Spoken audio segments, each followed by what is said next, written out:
रोजगार दीजिए। जिसको परमात्मा ने भेजा है वो कहते हैं भैया एक काम करो, ये जो नालियां होती है ना, इसमें गैस होती है, एक पाइप लो, उसको नाली में डालो, पाइप में से गैस निकलेगी, गैस में आग लगाओ और पकौड़े बनाओ। भैया परमात्मा जी आपने कैसा आदमी भेज दिया। अच्छा, ये जो आए हैं ऊपर से, जो परमात्मा ने भेजा है, अजीब सी बात यह है कि ये सिर्फ 22 लोगों के लिए काम करते हैं। अदानी जी के लिए, अंबानी जी के लिए, वो जो भी चाहते हैं 2 मिनट में मोदी जी कर देते हैं। रेलवे चाहिए ले लो, पोर्ट चाहिए ले लो, इंफ्रास्ट्रक्चर ले लो, अग्निवीर स्कीम चाहिए, चलो अग्निवीर स्कीम दे देते हैं, जो भी इनको चाहिए दे देते हैं। और गरीब जनता 24 घंटा हाथ जोड़ के कर्जा माफी मांगे, सड़क मांगे, अस्पताल मांगे, शिक्षा मांगे, नरेंद्र मोदी बस देखते रहते हैं। अजीब सी बात है, 16 लाख करोड़ रुपया अरबपतियों का माफ किया है। 16 लाख करोड़ रुपया आम आदमी समझता ही नहीं है कितना है। जितना पैसा मनरेगा में हमने 1 साल में डाला, अगर आप 24 साल का पैसा ले लो, उतना इन्होंने 22 लोगों का कर्जा माफ किया है।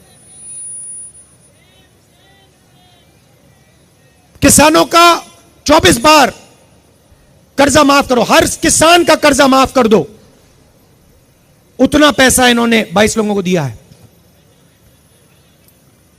और देते जाते हैं, देते जाते हैं, देते जाते हैं। भैया यमुना पार के बारे में आपने कभी मीडिया वालों को बोलते हुए देखा है? आपकी सड़कें दिखाई इन्होंने? ये जो कचरा पड़ा हुआ था बाहर, ये इन्होंने दिखाया कभी? मगर अंबानी की शादी तो दिखाते हैं। थोड़ी देर में ये भी कहेंगे कि भैया हमें भी भगवान ने भेजा है।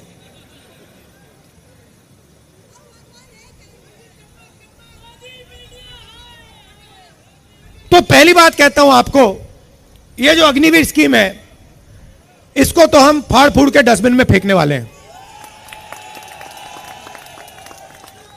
क्योंकि ये सेना के खिलाफ स्कीम है, देशभक्तों के खिलाफ स्कीम है।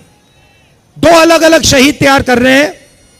एक को शहीद का दर्जा मिलेगा, पेंशन मिलेगी, कैंटीन मिलेगी, परिवार की रक्षा होगी, और दूसरे को ना शहीद का दर्जा मिलेगा, ना पेंशन मिलेगी, ना सोशल सिक्योरिटी मिलेगी, ना परिवार की रक्षा होगी। तो पहला काम हम इसको खत्म करने जा रहे हैं। ये नरेंद्र मोदी जी लाए, सेना नहीं लाई, नरेंद्र मोदी जी लाए, और इसको हम खत्म करेंगे। भैया ये दिनेश है, इसको तंग मत करो। ये हमारा बब्बर शेर है, कार्यकर्ता है।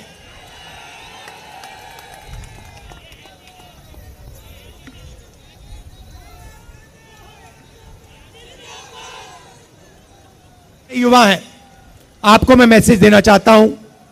सबसे पहला काम, 30 लाख जो सरकारी नौकरियां हैं वो हम आपके हवाले करने जा रहे हैं। दूसरा काम,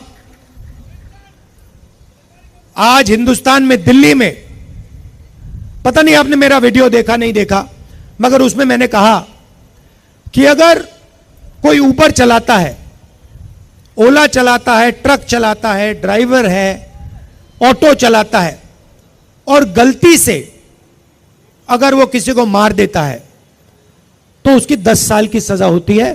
पुलिस वाले हथकड़ियां लगा देते हैं, जेल में डाल देते हैं, मारते हैं, और 10 साल की सजा, चाबी फेंक देते हैं। पूना में अरबपति का बेटा करोड़ों रुपए की गाड़ी चलाता है, 18 साल की भी नहीं है, 18 साल का नहीं है वो, 17 साल का है, इलीगली चला रहा है। 2 लोगों को वो मार देता है, जान से मार देता है, और उसे कोर्ट कहता है कि 300 शब्द का ऐसे लिख दो। अच्छा, मैं सवाल पूछना चाहता हूं, ये जब ट्रक ड्राइवर मारता है तो उससे ये ऐसे क्यों नहीं लिखाते? जब बस ड्राइवर किसी को गलती से मार देता है तो उससे ऐसे क्यों नहीं लिखाते? हां, तो ये हम बदलना चाहते हैं। हमारी लड़ाई न्याय की लड़ाई है, अन्याय के खिलाफ लड़ाई है, संविधान की लड़ाई है। और युवाओं के साथ पिछले 10 साल अन्याय हुआ है। नरेंद्र मोदी जी ने झूठ बोला, 2 करोड़ युवाओं को रोजगार दूंगा, और जो रोजगार देने का सिस्टम है, स्मॉल और मीडियम इंडस्ट्री, छोटी दुकानें, छोटे कारीगर, छोटी फैक्ट्रियां, उन सबको नोटबंदी और जीएसटी से नरेंद्र मोदी ने खत्म किया। क्यों किया? अदानी और अंबानी की मदद करने के लिए। क्यों? क्योंकि वो चाइना का माल हिंदुस्तान में बेच पाए। तो आपको उन्होंने कहा मेड इन इंडिया, और जो मेड इन इंडिया का ढांचा था उसको खत्म कर दिया नोटबंदी से, जीएसटी से, और पूरा अदानी जी और अंबानी जी से मेड इन चाइना चला रहे हैं। और सिस्टम, आर्थिक सिस्टम पूरा बंद पड़ा हुआ है। हिंदुस्तान की फैक्ट्रियां बंद पड़ी हैं, छोटे बिजनेसेस बंद पड़े हैं, टी शर्ट पैंट बनाने वाले यूनिट बंद पड़े हैं, टेक्सटाइल्स में बांग्लादेश आगे निकल गया। तो अब हमें यह बदलना है। सबसे पहले बदलने का तरीका मैं आपको बताना चाहता हूं, जनता के जेब में पैसा डालना है। क्यों? खटाखट खटाखट, ये इसका मतलब यही है। जब मैं खटाखट खटाखट खटाखट कह रहा हूं, मतलब जनता के जेब में पैसा जाएगा। तो इसके पीछे सोच है। उन्होंने, नरेंद्र मोदी जी ने 22 लोगों को पैसा दिया। उन्होंने जाके दुबई में, अमेरिका में, जापान में, इंग्लैंड में, यूरोप में, फ्रांस में जमीन खरीदी, बिजनेस खरीदे, वहां खर्च कर दिया। भाई और बहनों, अंत में यह विचारधारा की लड़ाई है। ये चाहते हैं, नरेंद्र मोदी जी चाहते हैं कि हिंदुस्तान में जो 90% लोग हैं, दलित, आदिवासी, पिछड़े वर्ग के लोग, माइनॉरिटी के लोग, गरीब जनरल कास्ट के लोग, इनकी कोई भागीदारी ना हो, इनकी कोई जगह ना हो।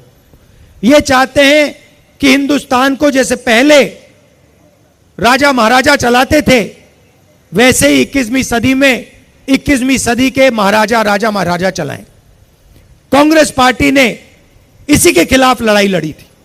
हम चाहते हैं कि हिंदुस्तान को, हिंदुस्तान का आम आदमी, हिंदुस्तान का किसान, हिंदुस्तान का युवा, हिंदुस्तान के छोटे दुकानदार, हिंदुस्तान के मजदूर, हिंदुस्तान के गरीब, पिछड़े, दलित, आदिवासी, गरीब जनरल कास्ट के लोग, ये सब मिलकर इस देश को चलाएं।